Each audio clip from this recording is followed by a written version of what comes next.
เป็นช่วงเวลาที่อากาศลอยตัวไม่ดีมีลมสงบทำให้มีปริมาณฝุ่น PM 2.5 สะสมสูงกว่าปกติด้านสำนักงานสาธารณสุขจังหวัดเพชรบูรณ์แนะประชาชนสวมหน้ากากอนามัยหากออกนอกบ้านในพื้นที่โล่งแจ้งเพื่อป้องกันฝุ่นละอองและโรคทางเดินหายใจอื่นๆโดยใช้หน้ากากอนามัย N95 ในวันที่อัตราการระบายอากาศไม่ดีเพิ่มจิตสวนสินพงศ์สวทเพชรบูรณ์รายงานคณะกรรมการให้ความช่วยเหลือผู้ประสบภัยพิบัติจังหวัดนครศรีธรรมราชอนุมัติเงินเยียวยาช่วยเหลือผู้ประสบอุทกภัยเพิ่มเติมจำนวน17อำเภอนายชวกิจสุวรรณคีรีรองผู้ว่าราชการจังหวัดนครศรีธรรมราชเปิดเผยว่าคณะกรรมการให้ความช่วยเหลือผู้ประสบภัยพิบัติจังหวัดนครศรีธรรมราชครั้งที่ 3/2568 พิจารณาอนุมัติเงินช่วยเหลือแก่ผู้ประสบภัยในอำเภอต่างๆของจังหวัดนครศรีธรรมราชที่ยังตกค้างหรือยังไม่ได้ลงทะเบียนขอรับเงินช่วยเหลือจำนวน17อำเภอประกอบด้วยอำเภอเมืองนครศรีธรรมราชนาบอนลานสกาปากพนังช้างกลางทุ่งใหญ่ร่อนพิบูลเชียนใหญ่เฉลิมพระเกียรติท่าสาราถ้ำพนาราทุ่งสงสิชนพระพรหมพิปูนฉวางและอำเภอจุฬาภรณ์รวม 141,436 ครัวเรือนซึ่งที่ประชุมมีมติอนุมัติเงินให้ความช่วยเหลือตามที่อำเภอเสนอโดยหลังจากนี้ทางจังหวัดจะส่งเอกสารที่ผ่านการอนุมัติจากที่ประชุมเรียบร้อยแล้วให้กรมป้องกันและบรรเทาสาธารณภัยเพื่อส่งต่อให้ธนาคารออมสินพิจารณาโอนเงินให้ความช่วยเหลือแก่ผู้ประสบอุทกภัยตามลำดับต่อไปโดยประชาชนที่ยังตกค้างหรือยังไม่ได้รับการช่วยเหลือทางอำเภอจะได้รีบดำเนินการตามขั้นตอนปฏิบัติและนำเข้าที่ประชุมเป็นครั้งที่4เพื่อพิจารณาให้ความช่วยเหลือในรอบถัดไปเสรณีนาวงศ์ทีมข่าวสวทนครศรีธรรมราชรายงานจบข่าวยุทธพรบานเย็นอ่านรับฟังข่าวครั้งต่อไปเวลา 7 นาฬิกาครับติดตามข่าวที่นำเสนอไปแล้วได้ที่ www.thainews.prd.go.th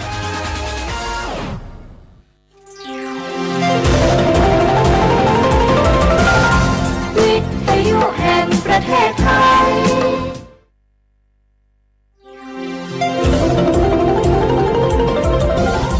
วิทยุแห่งประเทศไทย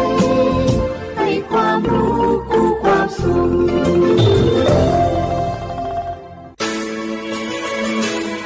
สถานีวิทยุกระจายเสียงแห่งประเทศไทยจังหวัดเชียงใหม่ AM 1476 กิโลเฮิรตซ์สถานีวิทยุภาคภาษาชาติพันธุ์แห่งเดียวในประเทศไทยที่มีความทันสมัยเชื่อถือได้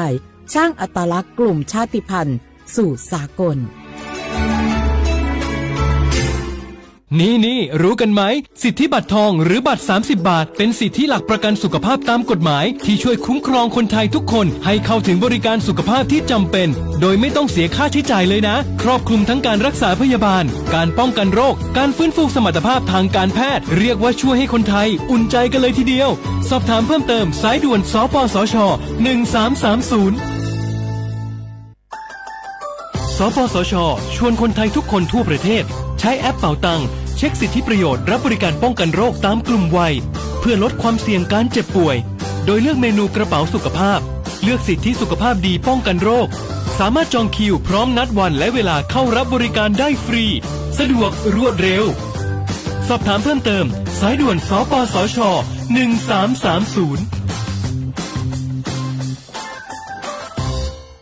ข่าวดีผู้มีสิทธิบัตรทองหรือบัตร30 บาทที่อยู่ในพื้นที่กรุงเทพและปริมณฑล5 จังหวัดนนทบุรีปทุมธานีสมุทรปราการสมุทรสาครและนครปฐมหากเจ็บป่วยทั่วไปพบแพทย์ออนไลน์ได้ครอบคลุม42โรคพร้อมจัดส่งยาถึงบ้านสะดวกรวดเร็วไม่ต้องรอนานอยู่บ้านก็ใช้สิทธิบัตรทองหาหมอได้เพียงเลือกรับบริการกับ4แอปพลิเคชันได้แก่แอป Saluber MD แอป Clinic แอปหมอดีและ Line Totale Telemed สอบถามเพิ่มเติมสายด่วนสปสช1330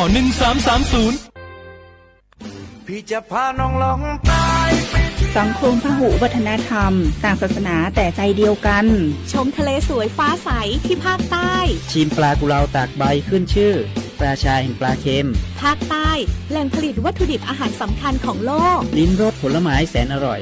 ลองกองทุเรียนมังคุดเงาะความหลากหลายทางวัฒนธรรมทั้งพุทธคริสต์อิสลามและคนเชื้อสายจีนอาศัยอยู่ร่วมกันอย่างกลมกลืนภาคใต้แห่งสยามเมืองงามของไทยสำนักประชาสัมพันธ์เขต 3 กรมประชาสัมพันธ์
One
小话不来好话，你呢做么话你节目เอาลิสุงดูจุดที่ว่าไปแล้วไงเอาลิสุงประกาศกุบทาจะหมายสถานีวิทยุกระจายเสียงแห่ประเทศไทยจังหวัดเชียงใหม่ว่าดังงะเอาวิทยุดูจำไว้ปะเฮยยี่ระบบยา AM ยี่ความถี่ของปะเฮยที่ตัวลี่ยาสิจะโชว์ให้กว่าดูจับอาทิตย์ทาวระบบไลฟ์สดไงฟิบูเพจปะเฮยสวทเชียงใหม่ AM 1476กิโลเฮิรตซ์เลยไลฟ์สดจังแน่ๆปะเฮยชมบุคคลยี่จีโมที่มูเราไม่อยากให้หนีมุควันยี่สามโมที่นี่มาให้หนีหัวด้วยไงแน่ๆที่หัวที่มูเราที่หัวนาทีนี้ว่าเนี่ยนายเจอทีนี้เลยด้วยงงานี่เมทีนี้งงไม่ยาเอาลิโซอาบาบะคือภารกะนี่เมทีนี้ไม่ยาทีหานี่นี่เมทีนี้มาคือแฮปเปอร์นี่ยุโคนี่โตนี่จึงว่าโคจิคุมาดูลาวงาเอาลิโซก็คือเปล่าวงาตุจีนงาเมียว่ายังไงที่บ้านไม่ใช่ไม่ก็พวกเรามาคือเอาช่วยว่าติดกับตัวเขางอปะปาเตียมางอเอาตัวจีนมาคือขึ้นยาจากกิจจะซื้อจะมาว่ามาคือช่วยงานที่บ้านงอเป็นยาช่วงตุจีนไงช่วยงานเอาก็คืออีกจะเจอว่าเขาเป็นยังไงมาก็เดือมาดูแลสุขภาพเองมาเลยตัวกับเบียอะไรก็กับช่วยกับเบียคือเอาพัดดูตั้งงอเป็นยาโลทาเชงานที่มาคือปีขวานุเยี่ยนี่โลเชื่อว่าคืออีข้อหาเนี่ยเมาและขายมาไงปรับไม่เกิน 4,000 บาทไงมาคือกฎหมายว่าอีจราจรอันเนี่ยอีขวดที่โกมาปี67กุตุลามังมาคืนเนี่ยที่เนี่ยจำหมดช่องปีขวาว่าดูเนี่ยเราเชื่อว่าชื่อมาคงไม่จะคือไงสุดๆไปมาละคนละเจอคนละเจงไงช่องพอมันก็ไม่จะว่าเยี่ยเนี่ยเราเชื่อว่าจะสุดละยืดหรือว่าตัวก็จะมาเราพูดสุดละยืดก็คืออาจารย์ลิซิกเลยเขาจะเชื่อสิกเลยว่าไงมาคือมาเปลี่ยนยังมาซาชของงานทำมาทำมาแต่จะตื่นจังไงที่ช่วงตุจีจะงานที่ถึงมาโง่เป็นยังคือช่วงตุจีที่เจ้ามันเป็นยังไงที่ว่าปีขวาว่าเฮียเมื่อมาจางโง่เป็นยังว่าซื้อเมียเตี้ยมาชาดาตัวมือเตี้ยมาโง่ที่กักเตี้ยมาคือที่เนี่ยจามโม่เป็นชของงานที่มาคือเมียคือยิ่งข่าวคือทำมาหมัวก่อนว่าซื้อเฮียเมียที่เป็นว่าซื้อมาซื้อเลยเป็นตัวเบียร์เฉยๆไงกันยังมาคือเฮียประเทศจะสบายคืออะไรเงี้ยนี่เฮียสายเฮียสัญญาเบียร์ว่าไงมาคือชาวเขาทำมาอะไรแต่สิ่งจริงช่างที่ชวนตุจีนที่ก็คืออีเจ้าว่าไงปีขวาเฮียเมื่อมาจับมาคือชาดากากเตี้ยมาตรงที่เห็นว่าซื้อเมียเตี้ยมาคือเนี่ยคือแต่ตัวนี้สามโมงของงานจะเป็นเฮียมันจะเป็นว่าสื่อหรือเป็นจะตัวเบียมาคือหน้างานมาคือจะมาปีมาซึ่งจริงๆชวนตัวจริงงานที่นี่ไทยบางไม่คือนี่มีที่นี่มันยังคือที่5 สัตย์นี่มีที่นี่มาคือนาลีนี่ไงวันพฤหัสบดีที่30ไงเดือนมกราคมพศก็คือ2568ที่คุบางงชกงาถ้าชิแล้วนะปีมาช่วงมาอะไรตัวกับเบียเฮงมาก็เดี๋ยวมากว่าชิดดูแลสุขภาพอยู่ชกงาเน้นเจเมื่อคือที่สักข้อก็คือขึ้นยาจังแบบช่วงตุจีนลิสุกุชิว่าไงมันก็กับเบียเฮงมาก็เดี๋ยวมากว่าชิดดูแลสุขภาพอยู่ชกงาที่นี่ที่มาสื่อจริงใช่ว่าชาวทางการทำมาคืออันนี้นะกุลามาที่คงไงยุคนี้ตรงว่าเนี่ยส่วนสิขวดแทงว่าเป็นยังคือเมื่อสาวรัฐบาลเนี่ยแบบมันไม่ยังไงอันนี้ที่ขวดกุลามาเนี่ยแทบไม่สู้งอแทบจะพูดจะมาสมกว่าสุ่มว่าส่วนตัวยมังว่าแต่ประเทศว่าส่วนตัวยังยิ่งวุ่นยามัง1 กิโลพับแบงเป็นยา9.95 ล้านตังค์มาซื้อที่เลยสุดยอดแบงล้านยากูล้านกิโลมาซื้อที่เลยส่วนด้วยไม่ใช่ไงที่แบงมาคือผู้บาดเจ็บว่าพักซ้อมเป็นยังไงนี่ใช้นี่มึงว่าตัวล้านบาทมาซื้อที่เลยหัวบุรุษชวงไงที่บางงเป็นยากูล้างงเป็นยังไงเนี่ยแต่ขึ้นเนี่ยมาว่าเป็นที่กูละสิงห์อันว่าคืออันนี้ก็ถูกมาคือเนี่ย ยากกว่าเรามาสัญญาคือวอมอย่าไปเฉยแล้วเพิ่งยังไงคือ13%สิเดือนละไปเฉยมาคือในรอบ6 ปีไงโชโคคนน่ะคืออันเนี้ยก็เรามาอยู่ที่คงมาถือ我他们咱们是人家大白天所以嘛คือคือว่ามีอะไรที่คงมาเชื่อว่ามาคือจะมาปีมาเชื่อที่บ้าน我们呀生意ที่บางทีคนอยู่ตรงนี้ชุดเหตุบางทีที่ว่ารัฐบาลที่นี่คือยากกรงการค้าต่างประเทศที่นี่คือสมาคมว่าจะมาสูตรเดียวบางไงยาแบบบางทีสิ่งที่ติดคนบางทีคือล้านคือ 7.5 ล้านตังค์มาสิ่งนี้คือว่าสูตรดูยาแบบเฉพาะที่นี่คือถ้ามีสูตรว่าจะดีบุญจะตัวบางทีรายได้มาคืออย่างที่เลยว่ามาคืออย่างที่เพิ่งยับลงในเฉพาะมาคือรัฐบาลก็ยาที่เลยให้ความสำคัญเลยคือยาเฉพาะมาคือถึงมาปีมาว่าเฉพาะถึงมาสุดจริงช่างที่นี่ธรรมะเทศที่ถึงมาปีมาสุดจริงช่างว่าเฉพาะก็ลาเธอนี่จะสิ่งที่มาคือนาที่นี่ยังที่ว่ารัฐบาลชุมมุได้ผู้บ่าทีมุบาแจมังทีมุบากามายี่โครงการกระตุ้นเศรษฐกิจผ่านผู้สูงอายุบางที่บางวันก็ลานี่จะสิ่งนี้ว่าผู้บ่าโอ้บางมาว่าสุดนะที่ยี่สิบหัวสาหัวที่เลี้ยวโอ้บ้านเชียงของที่บางวันคือยี่วุฒิหัวงบางนี่จะเห็นยังไงยี่โคคือนี่ตรงวันชุดจะเห็นโค你花的花嘛，我们呀三行三行你只黑人有可和你中往下出只黑公三花的花嘛，我们呀厉害你只黑人有可和你中往下出只黑公三花我你花你的因为的花不和你哈你花的花不和三行你只黑人。สาขาที่ของมันคือลีฮานี่จะเห็นยังที่เป็นอย่างเช่นว่ามาหนู20มาว่ายังมัวผู้บ่าวมัวดูแลบ้างยังหนูว่ามีธนาคารยังหนูมัวผูกพร้อมเพลย์เลขประจำตัวบัตรประชาชนกันว่า13หลังมาเคยยิ่งผูกพร้อมเพลย์ตั้งที่เป็นอย่างกระทรวงการคลังเคยเงินได้ว่าผู้บ่าวอ้วมาผ่านระบบพร้อมเพลย์ที่เรียกอ้วฝรั่งงที่บ้านงมันยาวชั่วโมงที่บ้านมังอายุ60 ปีที่ชุ่มสดสักโคกับผู้ยังมังมา20มาว่าเมื่อคืนมาตรวจสอบใช่ป่ะว่าแอปพลิเคชันทานเล่ายิ่งเคยที่เรียตรวจสอบตรวจเช็คสิทธิจองปีว่านู20มาเพราะว่าเมื่อคืนมีเหตุเฉยยิ่งกว่าผูกพร้อมเพย์เลขบัตรประจำตัว13หลังยิ่งพร้อมเพย์ฉากตั้งอาจจะไม่เคยอ้วนมาเคยนี่ฮะที่ควายคือ你之前也我是ที่นี่คือ你花的话不คือ沙哈的话ที่นี่คือลี哈的话沙花的อ้วนที่ก็ลาที่อ้วนซุ่มที่มองว่าสุรังที่เราไม่ชอบมาเคยทำไม่ดีไปข้อนู20เพราะว่าก็คือมีเฉยๆยิ่ง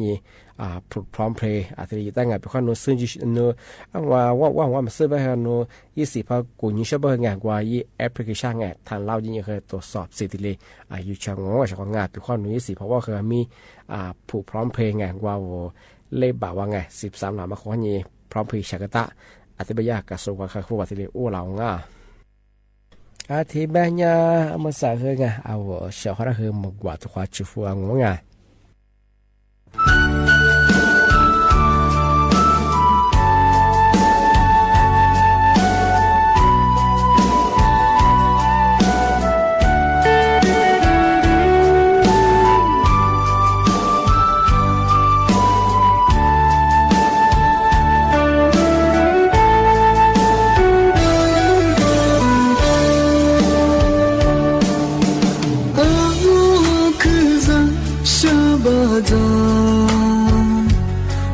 这次努力我没买单，别的梦给你别顾不到，可路线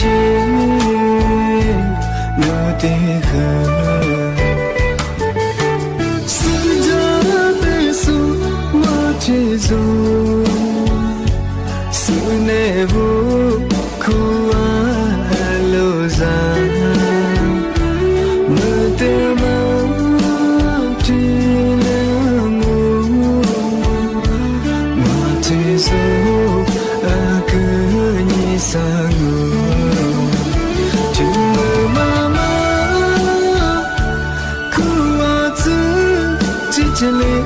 sujate chete nima ko dongwa majo gote beka dizama chimma bila jine kugi biwalo chenye jate nya biche solo chilawe sujate ma chiti no tizo zama nima savako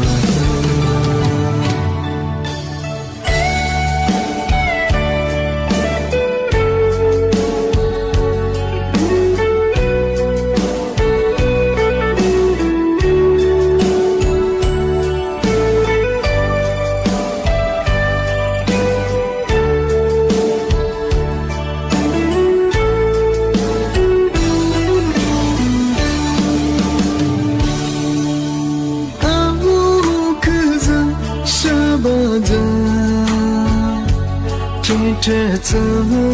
nung lấy hoa màu mà đa về từ máu thế nhỉ đưa gu mà đâu khổ lâu gì lâu tì khờ sự giá tê xuống hoa thế rồi sự nề vô khô lo ra mơ tê mơ chỉ lẽ mơ mà chỉ dấu cứ như xa ngờ chừng mơ mà cứ qua thứ chỉ lẽ sự ra tê chế thân nhưng mà cứ đường mà rồi gote beka dizama chimma bila jine kuni biwalo chedi jati nyabdi solo chilawe sujate ma tizo zama nima samako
Madonna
pa za ti ro nga mi ya ni je che la lo ai be se no te ni ke da se ni le ke ma da no la le ni le ke ma da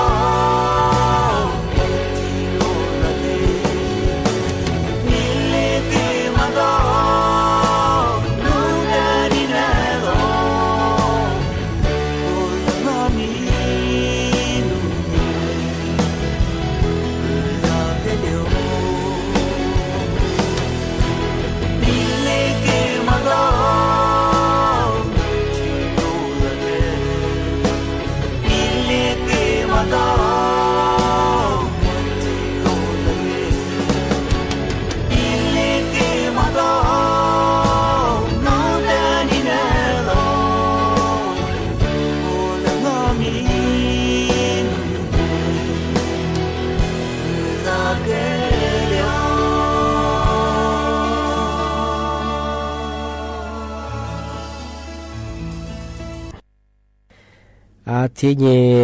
เธอเชื่อที่ที่มาปีมาปากกาญี่ช่างก็ละคือเน้นแนมแบบที่มูลแบงที่เลยปีมาที่เลยปากกาจางงนี่มีกองผู้ควานี้ว่าหาดงมาคืออัตโตถัดสูเป็นยังไงรัฐบาลยาที่เลยขึ้นยาปากกาอยู่ฝรั่งมาคือเศร้างว่าตัวสุสานงมันยาอัตุงขู่เชื่องความผู้ฉิดยังมาคือเบียตุมาเบียสเลบคือมีวริชายี่เราก็สิงยี่ดูจสิงมาคือมรพิงอะไรบ้างคือPA 2.5มาคือผู้ลาสิง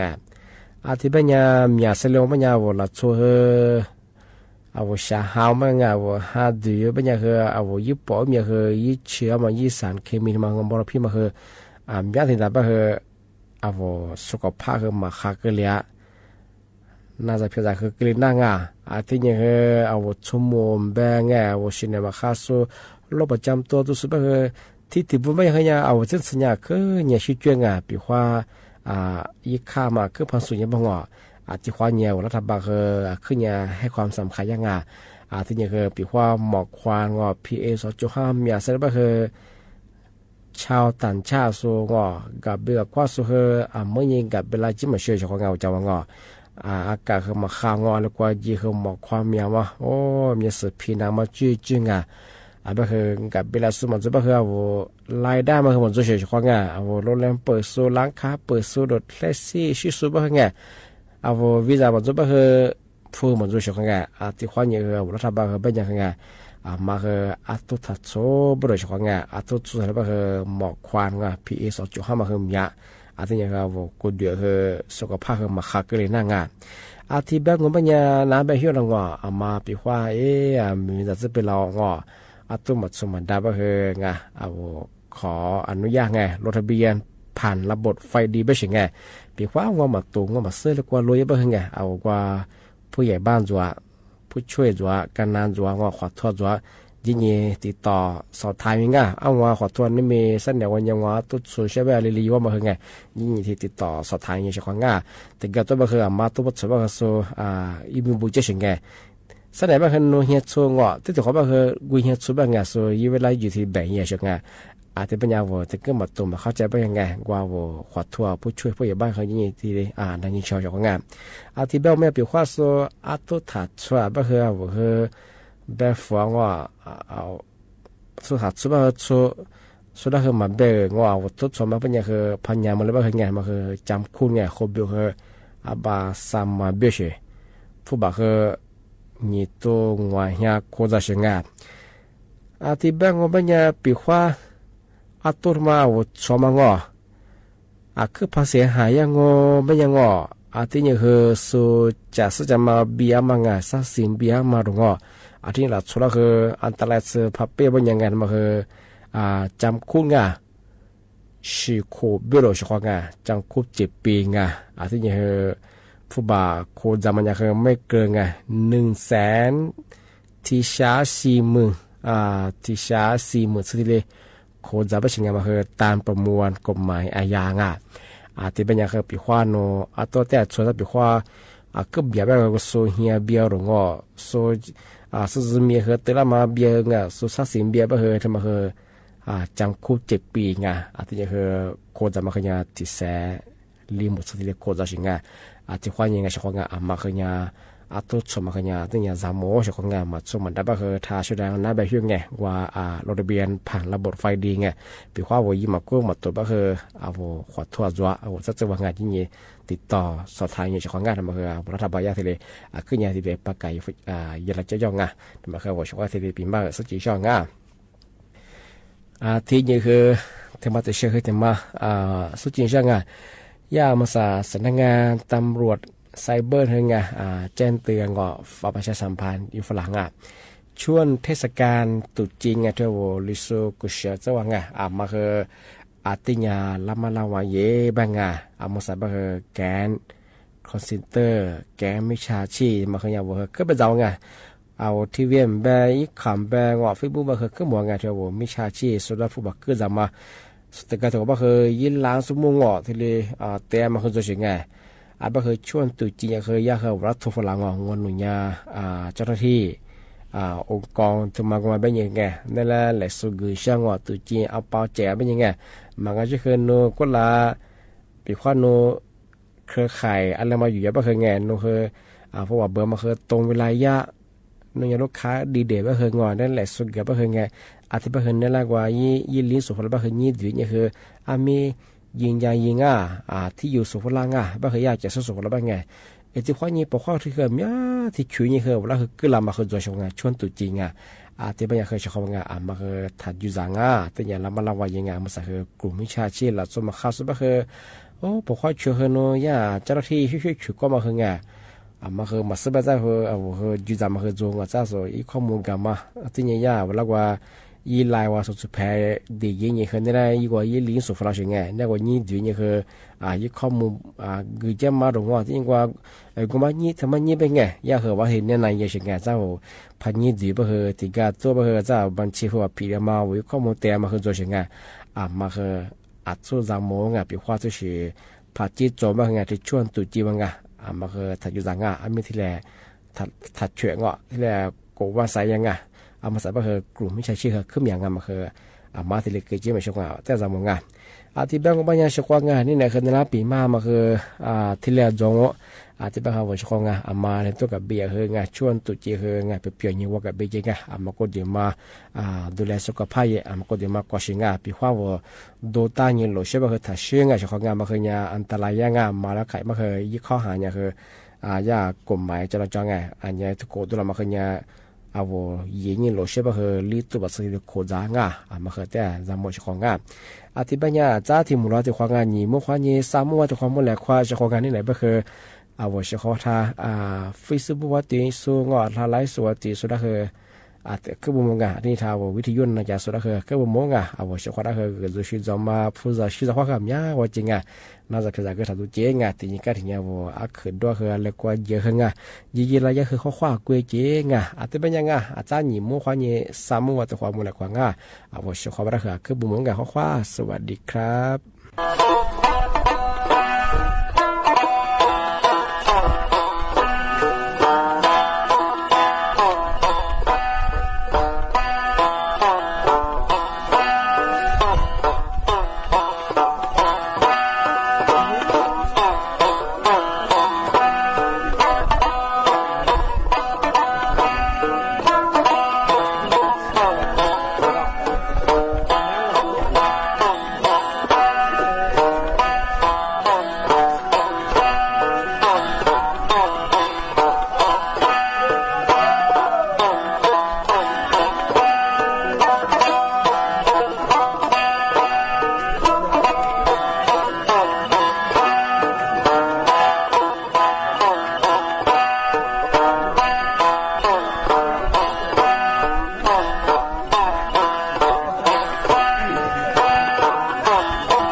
ที่นี่สถานีวิทยุกระจายเสียงแห่งประเทศไทยต่อไปเสนอข่าวซึ่งมีหัวข้อข่าวดังนี้รัฐบาลจัดพิธีสมโภชพระบรมสารีริกธาตุพระเขี้ยวแก้วเนื่องในเทศกาลตรุษจีนที่มณฑลพิธีท้องสนามหลวงโดยประชาชนพร้อมใจร่วมพิธีจำนวนมากนายกรัฐมนตรีสั่งการให้ทุกหน่วยงานที่เกี่ยวข้องผนึกกำลังแก้ปัญหาฝุ่นควันในทุกมิติโดยต้องเห็นผลเป็นรูปธรรมลดผลกระทบประชาชนอย่างเร่งด่วนผู้นำอียิปต์ยืนยันอียิปต์จะไม่เข้าไปมีส่วนร่วมกับการอพยพชาวปาเลสไตน์ที่ไร้ความชอบธรรมแบดมินตันเวิลด์ทัวร์ซุปเปอร์300พรปวีช่อชูวงศ์ผ่านเข้ารอบ2ไปพบกับซูหยูเฉินจากไต้หวันต่อไปเป็นรายละเอียดของข่าว รัฐบาลจัดพิธีสมโภชพระบรมสารีริกธาตุพระเขี้ยวแก้วเนื่องในเทศกาลตรุษจีนที่มณฑลพิธีท้องสนามหลวงโดยประชาชนพร้อมใจร่วมพิธีจำนวนมากเมื่อวานนี้นายชูศักดิ์สิรินินรัฐมนตรีประจำสำนักนายกรัฐมนตรีประธานพิธีฝ่ายคฤหัสถ์และพระคณาจารย์จีนวัชรธรรมาจารย์ผู้ช่วยเจ้าคณะใหญ่ฝ่ายซ้ายจีนนิกายวัดโพธิทัตตารามจังหวัดชลบุรีประธานพิธีฝ่ายสงฆ์พร้อมด้วยคณะสงฆ์จีนนิกายวัดมังกรกมลาวาสร่วมทำพิธีสมโภชพระบรมสารีริกธาตุพระเขี้ยวแก้วเนื่องในเทศกาลตรุษจีนที่มณฑลพิธีท้องสนามหลวงโดยมีผู้แทนหน่วยงานภาครัฐภาคเอกชนและประชาชน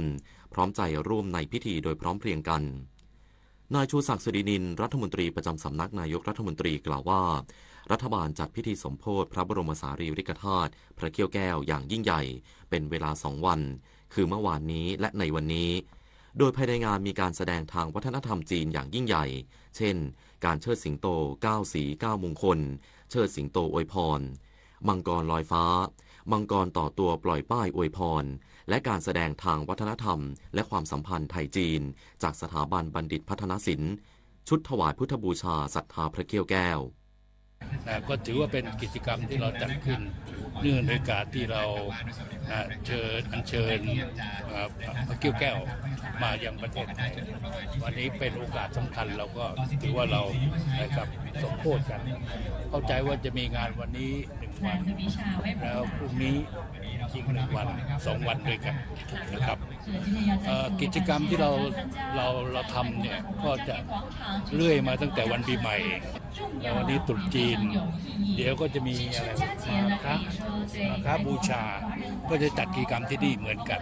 นะครับทางนี้รัฐบาลขอเชิญชวนประชาชนร่วมสักการะพระบรมสารีริกธาตุพระเขี้ยวแก้วณมณฑลพิธีท้องสนามหลวงเนื่องในโอกาสพระราชพิธีมหามงคลเฉลิมพระชนมพรรษา6 รอบ28 กรกฎาคม 2567และในโอกาสครบรอบ50 ปีการสถาปนาความสัมพันธการทูตไทยจีนในปี 2568ได้ทุกวันจนถึงวันที่ 14 กุมภาพันธ์ 2568ตั้งแต่เวลา 7 นาฬิกาถึง 20 นาฬิกานายกรัฐมนตรีสั่งการให้ทุกหน่วยงานที่เกี่ยวข้องผนึกกำลังแก้ปัญหาฝุ่นควันในทุกมิติโดยต้องเห็นผลเป็นรูปธรรมลดผลกระทบประชาชนอย่างเร่งด่วนวันนี้ในที่ประชุมคณะหัวหน้าส่วนราชการระดับกระทรวงหรือเทียบเท่าครั้งที่ 1/2568 ณ สำนักงานตำรวจแห่งชาตินางสาวแพทองธารชินวัตรนายกรัฐมนตรีได้มีข้อสั่งการเรื่องแก้ไขปัญหาฝุ่น PM 2.5 ซึ่งเป็นปัญหาที่เกิดขึ้นในประเทศไทยขณะนี้ถึงแม้ว่ารัฐบาลจะเตรียมการเอาไว้ล่วงหน้าแล้วแต่ปีนี้ฝุ่นมาเยอะและมาเร็วและได้มีการตกลงความร่วมมือการแก้ไขปัญหาในอาเซียนต้องขอความร่วมมือจากทุกภาคส่วนให้ทำงานในส่วนที่รับผิดชอบเดินหน้าผลักดันให้เต็มที่เพื่อให้เห็นผลเป็นรูปธรรมและช่วยแบ่งเบาอุปสรรคของประชาชน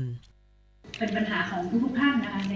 ประเทศไทยแล้วก็อาเซียนด้วยในเรื่องของฝุ่นนั่นเองนะคะถึงรัฐบาลจะเตรียมตัวล่วงหน้ายังไงนะคะในเรื่องของฝุ่นก็มาอยู่ดีในปีนี้ที่สำคัญเนี่ยมาเร็วแล้วก็มาเยอะนะคะก็อย่างที่บอกว่าพอเราก็ได้มีการตกลงกันในกรอบของอาเซียนด้วยได้คุยด้วยอะไรอย่างนี้นะคะก็ขอความร่วมมือในทุกๆภาคส่วนให้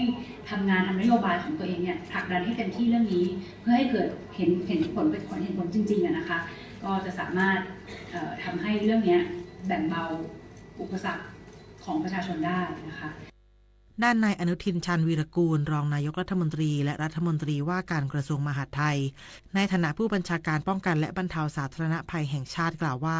ได้สั่งการไปยังผู้ว่าราชการจังหวัดทั้ง76จังหวัดและหน่วยงานในระดับท้องถิ่นว่าทุกหน่วยงานถือเป็นตัวแทนรัฐบาลที่ร่วมกันทำงานภายใต้พระราชบัญญัติป้องกันและบรรเทาสาธารณภัยจึงขอให้ทุกฝ่ายร่วมมือกันแก้ไขปัญหาอย่างใกล้ชิดทั้งการเฝ้าระวังและแจ้งเตือนสถานการณ์อย่างทันท่วงทีการป้องกันปราบปรามและบังคับใช้กฎหมายเพื่อควบคุมการเผาอย่างเด็ดขาดโดยเฉพาะในช่วง3 เดือนนี้ไม่ว่าจะในพื้นที่ป่าหรือพื้นที่เกษตรกรรมหากฝ่าฝืนทำการเผาถือว่าผิดกฎหมายทันทีและอีกหนึ่งแนวทางสำคัญคือการงดรับซื้อและไม่อนุญาตให้มีการนำผลผลิตทางการเกษตรของประเทศใกล้เคียงที่เกิดจากการเผาเข้าประเทศหรือใช้ไทยเป็นทางผ่านเพื่อไปสู่ประเทศที่3เพื่อเป็นการแสดงออกเชิงสัญลักษณ์ถึงความพยายามในการลดการเผาลดมลพิษทางอากาศเพื่อลดผลกระทบต่อสุขภาพของประชาชนให้ได้มากที่สุดในช่วง3 เดือนนี้ต้องไม่มีการเผาป่าต้องไม่มีการเผา ในที่โล่งแจ้งต้องไม่มีการเผาซากผลผลิตทางการเกษตรเพราะว่าสิ่งเหล่านี้ก่อให้เกิดความเสียหายอย่างมหาศาลกับประเทศตลอดจนสุขภาพของพี่น้องประชาชนด้วยเพราะฉะนั้นวันนี้ในที่ประชุมเนี่ยในส่วนที่มีการกำหนดว่าให้มีการเผาในระยะเวลาที่กำหนดเนี่ยในที่ประชุมเห็นพ้องต้องกันผมว่าเราตัดส่วนที่ออกไปเพราะนั้นไม่มีการเผานะครับมันต้องกราบเรียนพี่น้องประชาชนพี่น้องเกษตรกรว่าเราต้องไม่เผาเพราะถ้าเผาผิดกฎหมายมีการดำเนินคดีมีมาตรการในการลงโทษถ้าท่านทำปุ๊บท่านจะถูกดำเนินคดีทางนี้กองบัญชาการป้องกันและบรรเทาสาธารณภัยแห่งชาติได้แต่งตั้งนายภูมิธรรมเวชยชัยรองนายกรัฐมนตรีและรัฐมนตรีว่าการกระทรวงกลาโหมนายประเสริฐจันทรรวงทองรองนายกรัฐมนตรีและรัฐมนตรีว่าการกระทรวงดิจิทัลเพื่อเศรษฐกิจและสังคมและนายจิรายุห่วงทรัพย์ที่ปรึกษาของนายกรัฐมนตรีและโฆษกประจำสำนักนายกรัฐมนตรีเป็นที่ปรึกษากองบัญชาการป้องกันและบรรเทาสาธารณภัยแห่งชาติพร้อมทั้งได้มอบหมายให้นายจิรายุรับหน้าที่โฆษกของกองบัญชาการป้องกันและบรรเทาสาธารณภัยแห่งชาติในการเผยแพร่ข้อมูลข่าวสารผลการดำเนินงานต่างๆสู่สาธารณะให้ประชาชนรับทราบชาวิสาประทุมมารายงานกระทรวงสาธารณสุขแนะนำประชาชนเช็คค่าฝุ่นก่อนออกกำลังกายหากฝุ่นเกินมาตรฐานที่ 37.5 ไมโครกรัมต่อลูกบาศก์เมตรควรเลี่ยงออกกำลังกายกลางแจ้ง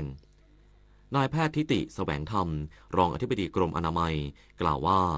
หลักการออกกำลังกายในช่วงที่ค่าฝุ่นสูงนั้นควรเช็คค่าฝุ่นก่อนออกกำลังกายถ้าฝุ่นเกินมาตรฐานที่ 37.5 ไมโครกรัมต่อลูกบาศก์เมตรควรเลี่ยงออกกำลังกายกลางแจ้ง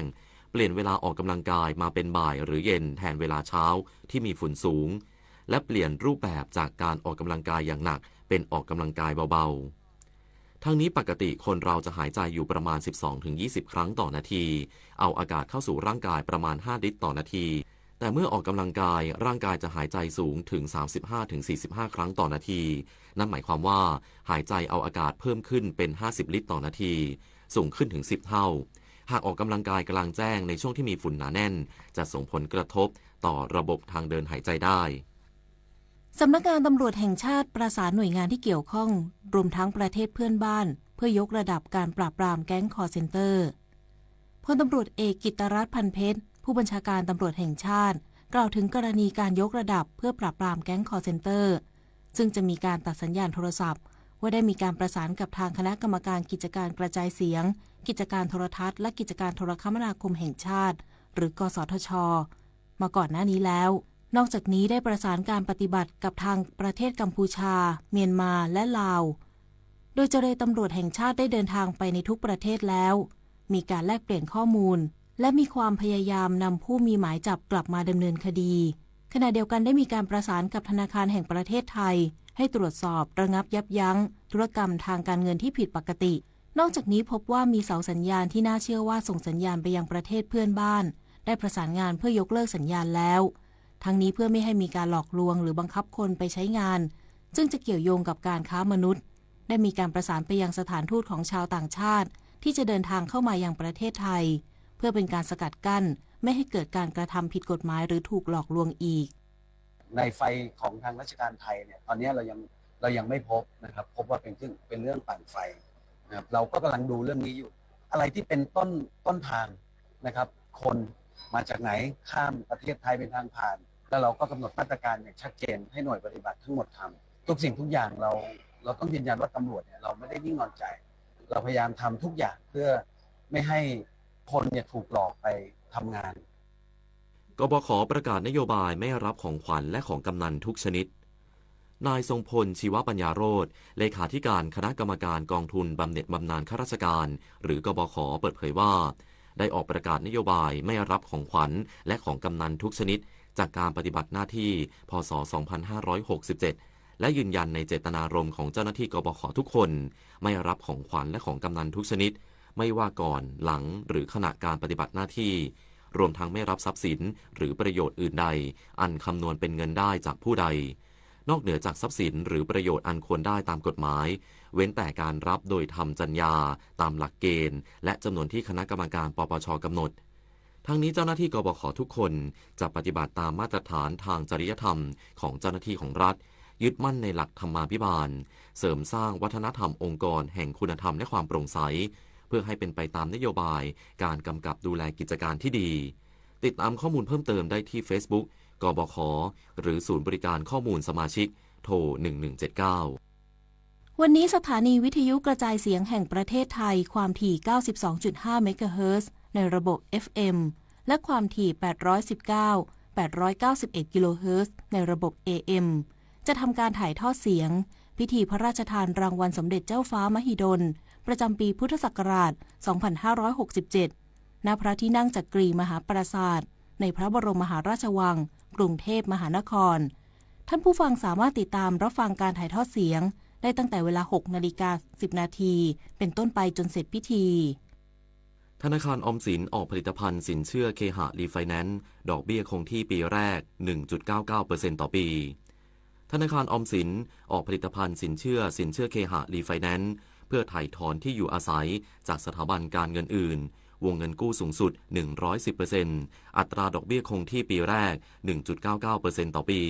โดยมีคุณสมบัติผู้กู้จะต้องเป็นลูกค้าที่มีสัญญากู้เงินที่อยู่อาศัยกับสถาบันการเงินอื่นมีประวัติการชำระหนี้ดี